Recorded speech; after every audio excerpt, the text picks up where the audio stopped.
नमस्कार, आप देख रहे हैं उत्तराखंड प्राइम और आपके साथ मैं हूं राजेंद्र देव। एक बड़ी खबर इस वक्त रुड़की से हमारे पास है। वहां पर कोरोना का पेशेंट मिला है। मोहम्मदपुर मोहनपुरा में कोरोना का मामला सामने आया है। 14 मई को मुंबई से यह युवक लौटा था। 18 मई को युवक का सैंपल लैब भेजा गया था और अब उसकी रिपोर्ट आई है, युवक पॉजिटिव। रुड़की से खबर, कोरोना का मरीज पाया गया है वहां पर। मोहम्मदपुर मोहनपुरा में कोरोना का मामला रुड़की में। बड़ी खबर, बड़ा अपडेट।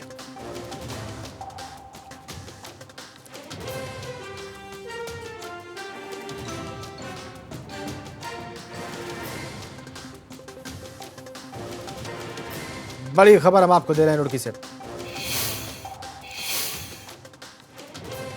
जो मुंबई से दिल्ली आया था और दिल्ली से रुड़की आया था, उसकी सैंपलिंग कराई गई थी। आज उसके सैंपल पॉजिटिव आए हैं। उसे दून मेडिकल कॉलेज आइसोलेशन हेतु भेजा जा रहा है। उनके परिजनों की भी सैंपलिंग कराई जा रही है और सैंपल की जो रिपोर्ट होगी उसके आधार पर स्वास्थ्य विभाग के निर्देशों पर अग्रिम कार्रवाई अमल में लाई जाएगी। हमारे संवाददाता विनीत त्यागी इस वक्त हमारे साथ रुड़की से जुड़े हुए हैं। विनीत, आप इस व्यक्ति की तबीयत कैसी है फिलहाल अभी? विनीत जी, इस व्यक्ति की तबीयत जिसे कोरोना पॉजिटिव पाया गया है, कैसी है अभी? जी बिल्कुल। देखिए, किस तरह से हरिद्वार जिले में एक कोरोना पॉजिटिव का मामला और सामने आया है। आपको बता दें कि ये मुंबई से लौटा था 14 मई को और उसके बाद इसे क्वारंटाइन कर दिया गया था, लेकिन जिस तरह से इसकी रिपोर्ट पॉजिटिव आई है तो फिलहाल इसको जो है दून मेडिकल कॉलेज देहरादून भेजा गया है, जहाँ पर ये भर्ती है। और फिलहाल व्यक्ति जो तबियत है अभी तक सही बताई जा रही है, लेकिन जहाँ पर इसका घर है वहाँ पर स्वास्थ्य कर्मी की लगातार निगरानी बनी हुई है। वहाँ पर जाकर जो है इसके जो परिवार वाले हैं उनको क्वारंटाइन कर दिया गया है और पूरी तरह से स्वास्थ्य विभाग और प्रशासन अलर्ट है। जी, शुक्रिया आपका विनीत। रुड़की में कोरोना का नया मरीज। एक बड़ी खबर टिहरी से है। वहां पर भी कोरोना की दस्तक दिखाई दी है। कीर्तिनगर ब्लॉक में कोरोना मरीज पाया गया है। गुरुग्राम से लौटा युवक कोरोना पॉजिटिव पाया गया है। बड़ी खबर।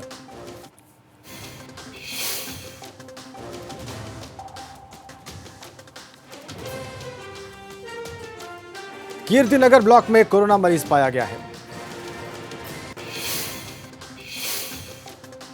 टिहरी जिले में कोरोना की दस्तक।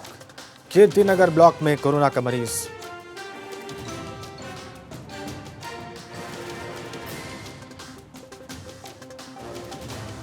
पहला केस जो कीर्तिनगर का पॉजिटिव आया है, उसमें हमने आज ही इस संबंध में टीम रवाना कर दी है यहाँ से, जिसमें एपिडेमियोलॉजिस्ट है और वहाँ से वो वार्ड एलटी जो है वहाँ पर सैंपल ले लेंगे।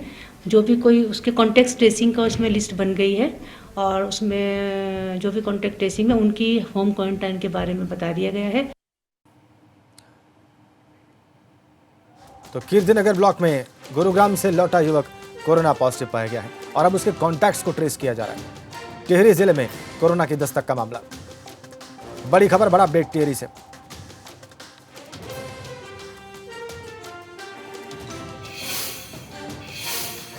और कोरोना को लेकर कांग्रेस ने भाजपा पर हमला बोला है। प्रदेश सरकार पर कांग्रेस ने सवाल उठाए हैं। कोरोना से बचाव की व्यवस्था नहीं है, यह कांग्रेस ने कहा है। प्रदेश अध्यक्ष प्रीतम सिंह की प्रेस कॉन्फ्रेंस में कहा गया है। यह भी कहा गया कि सरकार ने ग्राम प्रधानों को धनराशि ही नहीं दी, व्यवस्था नहीं की गई।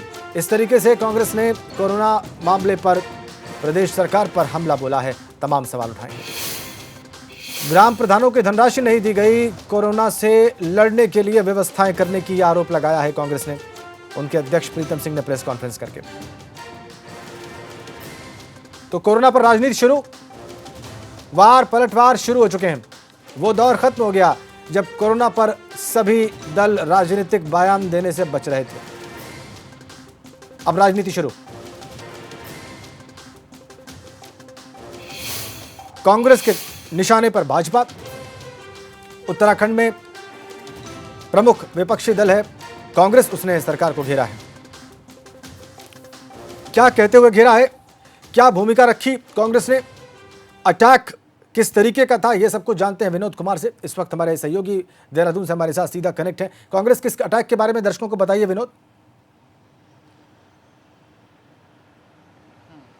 देखिए राजेंद्र, सबसे महत्वपूर्ण ये है कि जब राज्य में ऐसी स्थिति है कोरोना काल, कोरोना संकट से लगातार प्रदेश जूझ रहा है, लगातार संख्या बढ़ती जा रही है।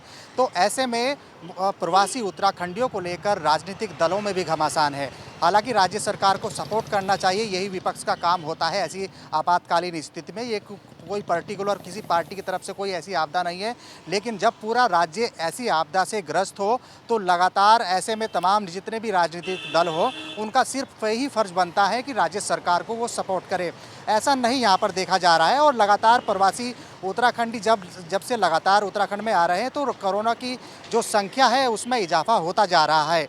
आज प्रदेश अध्यक्ष कांग्रेस के प्रीतम सिंह ने एक प्रेस वार्ता की है, उसमें साफ तौर पर सरकार पर हमला बोलते हुए प्रदेश अध्यक्ष ने कहा है कि ना ही सरकार के पास में कोई ऐसी व्यवस्था है और स्वास्थ्य व्यवस्था पूरी तरह से चरमरा गई है और ग्राम प्रधानों को तो जिम्मेदारी दी है, लेकिन जो सरकार के मुखिया हैं, सरकार के मंत्री हैं, वो खुद घरों में क्वारंटीन है। तो बाहर निकल के देखिए, अगर बाहर निकलेंगे तो ज़मीनी हकीकत पता चलेगी। तमाम महत्वपूर्ण जो उनके फैसले थे, अपनी बातें थी, उनके जरिए आज उन्होंने सरकार को घेरने की कोशिश की है, आरोप लगाया है। लेकिन अब देखना इसी बात का हो कि और प्रदेश अध्यक्ष ने ये भी माना है कि जिस तरह से लगातार उत्तराखंड में प्रवासी उत्तराखंडी आ रहे हैं तो वो सबसे खतरा बनते यहाँ पर नजर आ रहे हैं और उसी की वजह से सरकार कोई निर्णय नहीं ले तो कोई सुझाव भी दिया विनोद?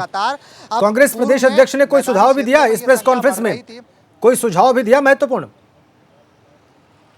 देखिए, सुझाव उनका कोई कुछ नहीं था, लेकिन ये जरूर माना जा रहा था कि जिस तरह से लगातार संख्याओं में इजाफा होता जा रहा है तो सरकार को महत्वपूर्ण फैसले लेने चाहिए। आखिरकार जिस तरह से उत्तराखंड में लगातार लोग यानी उत्तराखंडी देश के अलग अलग कोनों से उत्तराखंड में पहुंच रहे हैं, लोगों अब मुसीबत बनते जा रहे हैं, तो सरकार स्वास्थ्य विभाग की ओर से तमाम व्यवस्था करनी चाहिए।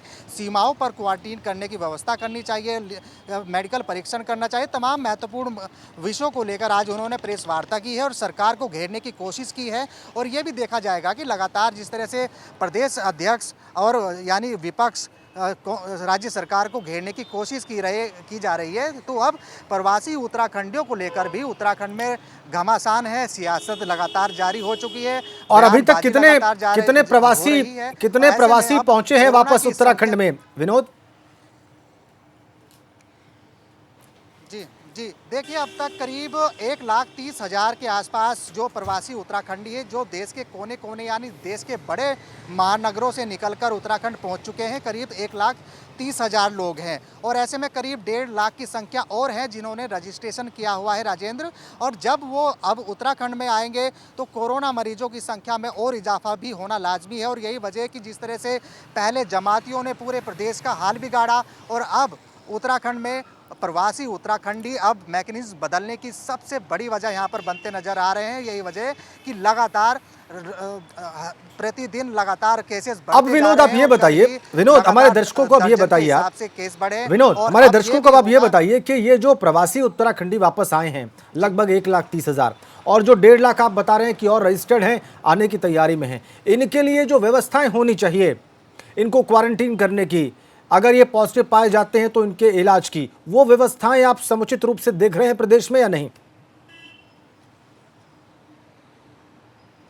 देखिए, सरकार तो चौकन्नी है सरकार और स्वास्थ्य विभाग पूरी तरीके से सतर्क अलर्ट मोड में है। और यही वजह है कि जिस तरह से पूर्व में जो उत्तराखंड के लोग बाहरी इलाकों से निकलकर उत्तराखंड में आ रहे थे, तो सीमा जितनी भी उत्तराखंड के जनपदों की सीमा है, उत्तराखंड की सीमा है, तो वहाँ पर ऐसी व्यवस्था नहीं थी कि उनका मेडिकल परीक्षण कराकर उनको क्वारंटीन करने की व्यवस्था हो। ऐसे में अब जिस तरह से लगातार संख्या में इजाफा हुआ है उसको देखते हुए राज्य सरकार पूरी तरह से अब अलर्ट मोड पे है और जितने भी तमाम राज्य की सीमा है वहाँ पर स्वास्थ्य परीक्षण कर राज्य में जो भी लोग आ रहे हैं स्वास्थ्य परीक्षण उनका हो रहा है और 14 दिनों के लिए उनको घरों में क्वारंटीन किया जा रहा है। और ये भी देखा जा रहा है कि जिस तरह से लगातार अब संख्या बढ़ ही रही है उसको देखते हुए सरकार ने स्वास्थ्य विभाग को अलर्ट मोड में रहने की पूरी तरह से निर्देश दिए गए हैं। लेकिन अब इतना जरूर ये माना जाएगा राजेंद्र कि जिस तरह से अभी करीब 1.5 लाख से ज़्यादा और रजिस्ट्रेशन हो चुके हैं, उनका आना भी बाकी है उत्तराखंड में। वो जब जैसे भी आएंगे तो इस कोरोना मरीजों की जो संख्या है उसमें और इजाफा यहाँ पर होगा। बिल्कुल बिल्कुल, और व्यवस्था को उसके लिए तैयार रहना होगा। आप कह रहे हैं सरकार चौकन्नी है, लेकिन शायद व्यवस्था को और दुरुस्त रहना होगा इस इन्फ्लक्स के लिए और आने वाली चुनौतियों के लिए। विनोद, आपका बहुत बहुत धन्यवाद इन तमाम जानकारियों के लिए, विस्तार से आपने हमारे दर्शकों को दी। अब आगे बढ़ते हैं। लॉकडाउन में, देहरादून में लॉकडाउन 4 जो है उसमें नई गाइडलाइन जारी होने के बाद स्पा, सैलून और पार्लर को खोलने की भी अनुमति मिल गई है। कोरोना संक्रमण के खतरे को देखते हुए लॉकडाउन के बाद इन पर पाबंदी थी। साथ साथ इन सब के संचालन के दौरान सोशल डिस्टेंसिंग, सैनिटाइज और कोरोना शर्तों का पालन करना अनिवार्य होगा।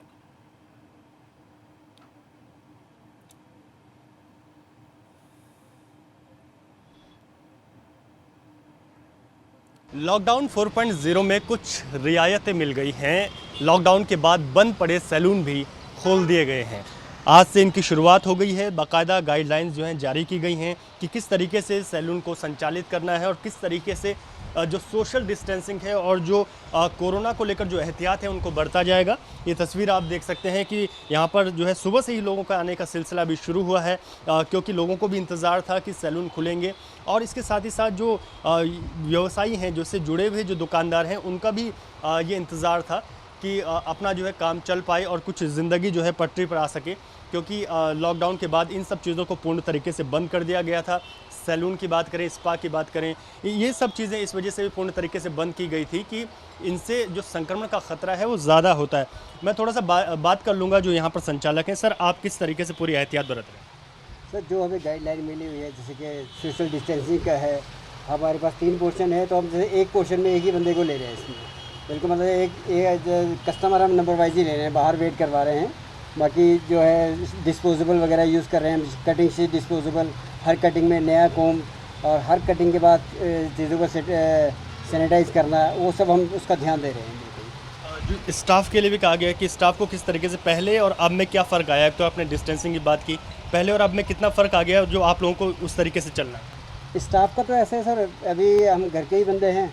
बाकी स्टाफ को तो हमने बिल्कुल अभी मना ही किया हुआ है, क्योंकि हमारा एरिया जितना है उसके हिसाब से स्टाफ तो वैसे 14-15 हैं हमारे पास, लेकिन इस समय तो हमने बिल्कुल मना ही किया हुआ है इस समय से। तो बिल्कुल जिस तरीके से, क्योंकि सारे नियमों का पालन भी करना है और जो स्टाफ है ज़्यादा ना आए, या इस सैलून संचालकों का कहना है, और साथ ही साथ जो सोशल डिस्टेंसिंग है, अगर एक व्यक्ति भीतर रहता है तो दूसरे व्यक्ति को तब तक प्रवेश नहीं होगा जब तक ये इन व्यक्ति यहाँ से बाहर नहीं जाते हैं। तो इस तरीके से पूरा पालन करना है, क्योंकि ऐसी जगहों पर संक्रमण का खतरा ज़्यादा रहता है, तमाम लोग पहुँचते हैं। इसी को देखते हुए गाइडलाइंस जारी की गई हैं और सैलून संचालकों का कहना है कि वो भी उनका पूर्ण तरीके से पालन कर रहे हैं। अपने कैमरा पर्सन क्रिस्टोफर के साथ रवि कैंत्रा, एबीपी गंगा, देहरादून। इधर पिथौरागढ़ के जंगलों में आग लग गई है। कहा जा रहा है कि धारचूला के गलाती रेंज कार्यालय से महज 300 मीटर की दूरी पर आग लगी थी। आग लगने की सूचना के बाद वनकर्मी मौके पर पहुंचे और इसके बाद आग पर काबू पा लिया गया।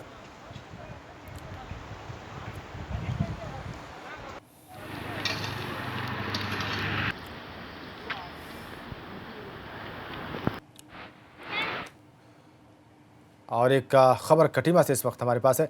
विधायक पुष्कर धामी ने गृह मंत्री को पत्र लिखा है। बड़ी खबर, नेपाल के लोगों की समस्याओं को लेकर विधायक पुष्कर धामी ने गृह मंत्री को पत्र लिखा है और नेपाल के बॉर्डर को खोलने की मांग की है।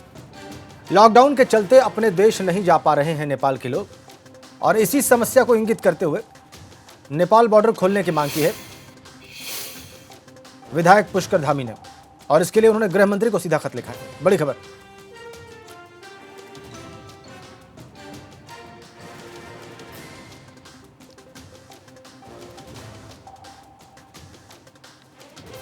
विधायक महोदय का कहना है कि बहुत सारे नेपाल के लोग भारत में फंसे हुए हैं और बहुत सारे भारत के लोग भी नेपाल सीमा के उस तरफ हैं। इनके अपने घरों के पहुंचने के लिए बहुत आवश्यक है कि नेपाल बॉर्डर खोला जाए, और इसके लिए विधायक महोदय ने गृह मंत्री को पत्र लिखा है।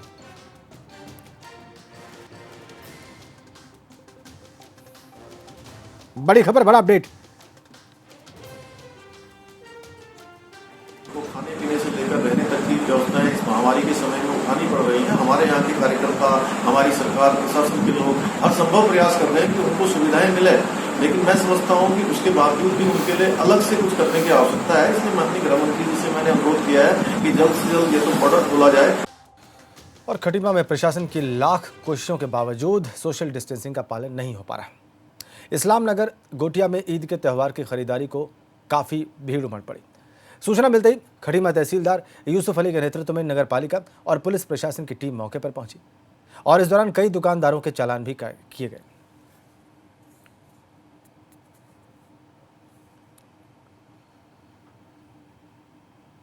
जो है इसका निरीक्षण किया गया जिलाधिकारी महोदय और जिलाधिकारी महोदय के निर्देश के क्रम में, और देखा भी गया कि यहाँ पर लोग जो हैं सोशल डिस्टेंसिंग का पालन नहीं कर रहे हैं, इसलिए आज इनको जो कड़ी चेतावनी दे दी और चालान भी काटे गए हैं। इस खबर के साथ ही वक्त एक छोटे से ब्रेक का।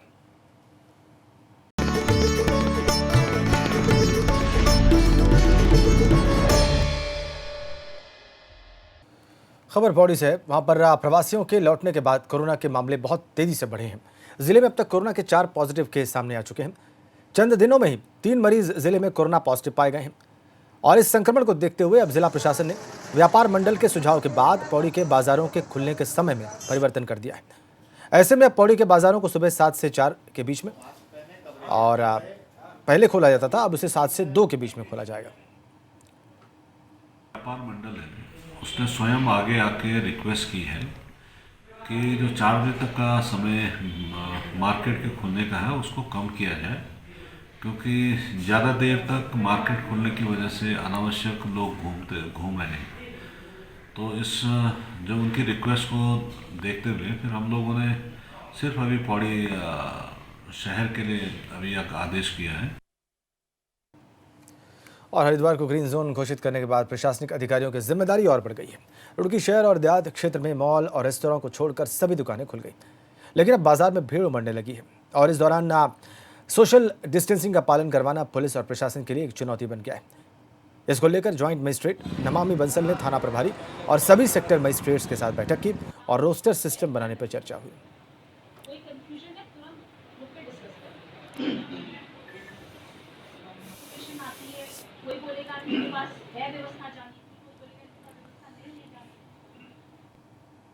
हमारा क्षेत्र ग्रीन जोन में आ गया, तो उस संबंध में हमें जो आवश्यक सावधानियां बरतनी है उन्हीं को लेकर के ये बैठक आयोजित की गई।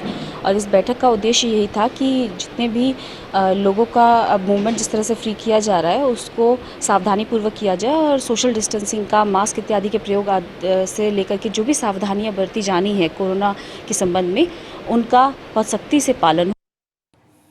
नैनीताल में 14 में से 5 लोग कोरोना पॉजिटिव मिले हैं। बीडी पांडे अस्पताल की कोविड निवारण टीम अब कुमाऊं मंडल विकास निगम के गेस्ट हाउस में सभी पॉजिटिव मरीजों से उनकी हिस्ट्री की जांच करेगी और इसके बाद सभी को सुशीला तिवारी अस्पताल भेजा जाएगा।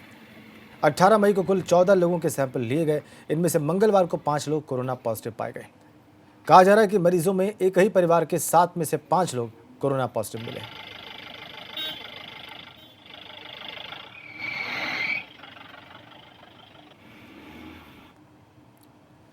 नैनीताल से खबर है, कोरोना बॉम्ब फूटा है। वहाँ पे 14 लोगों के सैंपल लिए गए, उसमें से 5 पॉजिटिव मिले हैं। अब इनके कॉन्टैक्ट्स को ट्रेस किया जा रहा है। जो कॉन्टैक्ट में पाए जाएंगे, जिनका पता लगेगा, उन्हें सुशीला तिवारी हॉस्पिटल में एडमिट कराया जाएगा। और 31 मई तक उत्तराखंड की ग्रीष्मकालीन राजधानी गैरसैंण में पूरा बाजार बंद रहेगा। कोरोना संक्रमित मरीज मिलने के बाद व्यापार संघ ने फैसला लिया है। दरअसल पजियाड़ा गांव में कोरोना संक्रमित मरीज मिलने के बाद गैरसैंण व्यापार संघ ने 31 मई तक एहतियात के तौर पर पूर्ण रूप से बाजार बंद करने के निर्णय के साथ आज पूरी तरह से बाजार बंद कर दिया। गैरसैंण बाजार में मेडिकल की दुकानों को छोड़कर सभी प्रकार की वस्तुओं की दुकानें पूर्ण रूप से बंद रहीं।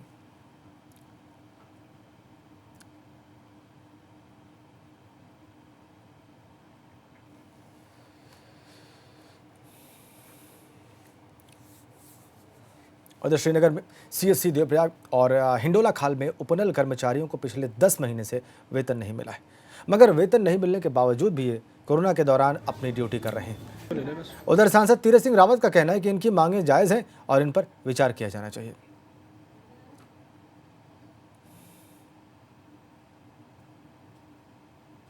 संविदा वालों की ये शिकायत थी कि 1 साल से वेतन नहीं मिला। ये हॉस्पिटल जब पीपी मोड पे हुआ तो उनको अन्यत्र भेज दिया गया, लेकिन उनका जो कार्य है वो वो निरंतर चल रहा है, उसमें कहीं ब्रेक नहीं है। तो उनको पहली बार तो ये कि पक्का होना चाहिए, कंफर्म होना चाहिए, क्योंकि वर्षों वर्षों से काम कर रहे हैं। 1 साल से तो वेतन नहीं मिला जो मैं कह रहा हूँ, और कई साल तो इनके साथ वाले कई लोग पक्के भी हो गए हैं। और बंशीधर भगत को उत्तराखंड भाजपा के प्रदेश अध्यक्ष की कुर्सी पर काबिज हुए 4 महीने का वक्त गुजर चुका है, मगर पूर्व अध्यक्ष अजय भट्ट ने देहरादून के यमुना कॉलोनी स्थित सरकारी आवास को अब तक खाली ही नहीं किया है। न ही सरकारी आवास से अजय भट्ट के नाम की नेम प्लेट ही अब तक उतारी गई। अभी तो फाइल ऊपर भेजेंगे हम, और उसके बाद उनके लिए नोटिस जाएगा। तो खाली कराने की भी हमारी व्यवस्था है। तो क्या 4 महीने नहीं, 6 महीने तक तो ऐसे जनरली किसी का अलॉट होता है तो हम रखते हैं। हमारा एम्प्लॉइज भी अगर रिटायर होता है तो ये नहीं कि रिटायरमेंट के तुरंत बाद हम उसे खाली करा लें। तो सरकार को देखना है कि आवास वो देते हैं नहीं देते हैं। एक पॉलिसी इस उत्तराखंड राज्य में रही कि राजनीतिक दलों के अध्यक्षों को जो है आवास सरकार देती है, उसी के तहत जो है मैं समझता हूँ बंशीधर भगत जी को भी मिलना चाहिए। अब मिला या नहीं मिला ये बीजेपी और सरकार देखे। इधर मसूरी में 13 साल की नाबालिग लड़की ने फांसी लगाकर आत्महत्या कर ली। लड़की के घर वाले बाहर किसी काम से गए हुए थे, इस दौरान लड़की ने आत्महत्या कर ली।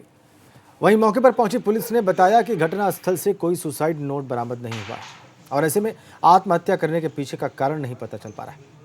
शव को कब्जे में लेकर पोस्टमार्टम के लिए भेज दिया गया है और आत्महत्या के कारणों का पता लगाने का प्रयास जारी है।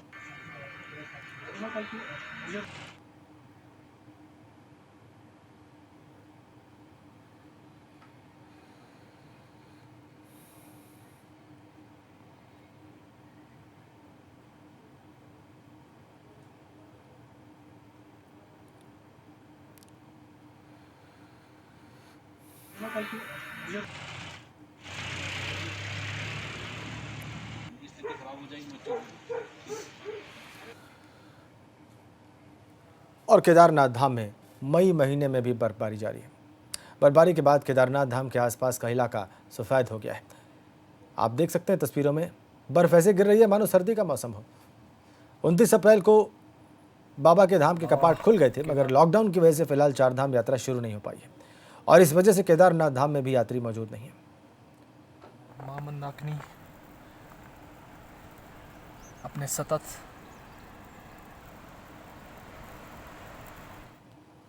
से भगवान केदारनाथ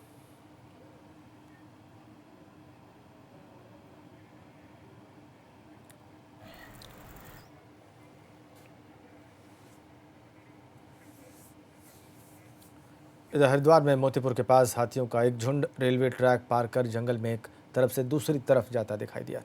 हाथियों के इस झुंड में कई छोटे हाथी भी शामिल थे, जैसा कि आप देख सकते हैं।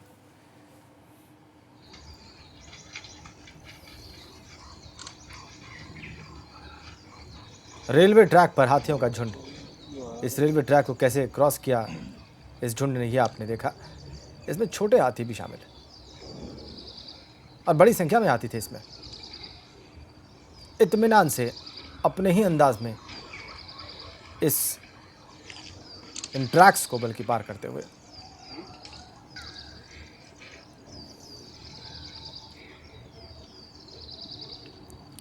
हरिद्वार की तस्वीरें।